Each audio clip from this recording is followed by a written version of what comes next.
Good morning, students. Let's continue with the second chapter of your civics, constitutional design. We have already discussed why do we need a constitution, then what was the path taken to the constitution, some problems faced while framing the constitution, sources of Indian constitution. Today we will discuss the Constituent Assembly of India. The drafting of the document called the Constitution was done by an assembly of elected representatives called the Constituent Assembly. जो हमारी constitution लिखी गई that was written by a group of members जिसको constituent assembly बोलते हैं. Elections to the constituent assembly were held in July 1946.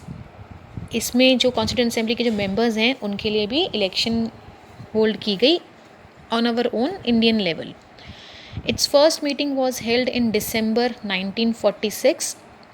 Soon after the country was divided into India and Pakistan, the Constituent Assembly was also divided into the Constituent Assembly of India and of Pakistan.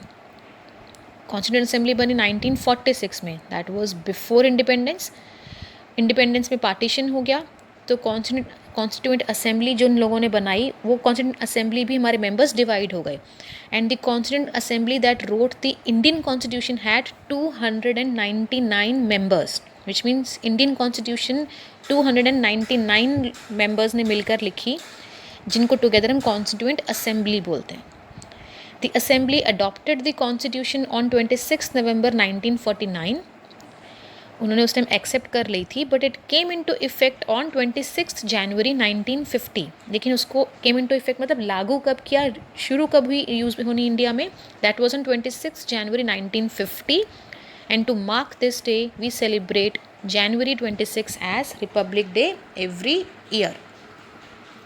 Now, why should we accept the constitution made by this assembly more than 50 years ago?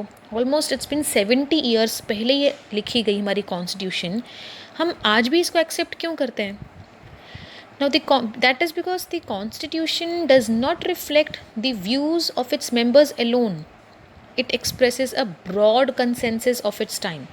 वो सिर्फ members के ही views नहीं है उसके अंदर, वो members एक India के अलग अलग जगहों से आते हैं, उन सब की अपने अपने एरिया की अपनी कास्ट रिलीजन उन चीज़ों की अपनी अपनी उनकी सोच है, इलेक्टेड हैं वो, तो उस एक तरह से कह लो डायरेक्ट इलेक्शन नहीं हुई, लेकिन स्टिल वो अपने अपने पूरे इंडिया के अलग अलग पार्ट्स को रिप्रेजेंट करते हैं. तो एक ब्रॉड कंसेंसस था उस टाइम का, सबकी व्यूज़ थे उसके अंदर indirectly. No large social group or political group has ever questioned the legitimacy of the constitution itself. आज तक किसी भी पॉलिटिकल पार्टी ने या ग्रुप ने इंडिया में हमारी कॉन्स्टिट्यूशन की लेजिटिमेसी मीन्स उसकी लॉफुलनेस उसको कभी क्वेश्चन नहीं किया है. And this is an unusual achievement for any constitution. Then also Constituent Assembly represented the people of India. As I told you, it was elected mainly by the members of the existing provincial legislatures. उस time पे India में provincial legislatures थे, temporary ones, Britishers के time पर, जिसमें Indians कुछ leaders उसमें members थे. तो वो ऑलरेडी इलेक्टेड बाय पीपल ही थे और वही लोग इसके मेंबर्स बने, which means indirectly by people only. This ensured a fair geographical share of members from all the regions of the country. The assembly represented members from different language groups, castes, classes, religions, and occupations. Also, this constituent assembly worked in a systematic, open, and consensual manner. ये बहुत open तरीके से बैठकर अच्छे से discuss करके की गई थी. First some basic principles were decided and agreed upon.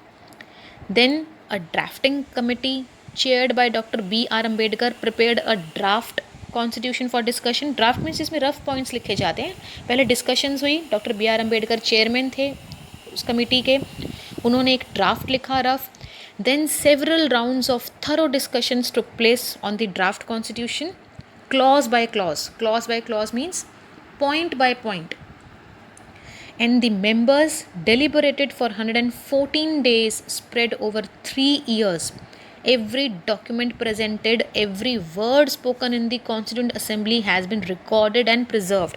जितनी भी उस टाइम पर डिस्कशंस हुई, जितनी भी उस टाइम पे डिबेट्स हुई, वो सारी की सारी रिकॉर्ड की गई हैं. आज भी they are preserved and these are called constituent assembly debates. 12 huge books हैं, उसके वॉल्यूम्स हैं, जिसमें सारी डिबेट्स एंड डिस्कशंस रिकॉर्डेड हैं एंड रिटन हैं. So this was the making of the Indian Constitution. It members took 114 days, 3 years. More than 2000 amendments were considered. Amendments means changes. ये आपको 8th class में already told you. Constitution में जो rules या laws जो लिखे हैं उनमें चेंजेस विथ टाइम होते रहते हैं and they are called amendments. तो मोर जो भी ड्राफ्ट बनी थी बाय द कॉन्स्टिट्यूंट असेंबली जो बनी, डिस्कस हुई जब मीटिंग में, उसमें मोर देन 2000 अमेंडमेंट्स वर कंसिडर्ड. ये जो आपने मूवी देखी, जो मैंने आपको बोली थी देखने के लिए, उसमें किसी ने अपना पॉइंट बोला, किसी ने अपना पॉइंट बोला कुछ, और वो डिस्कस हुए और accordingly the more than 2000 changes were done in that draft and तब जाके हमारी final constitution was made. Will continue with the chapter in our next class now.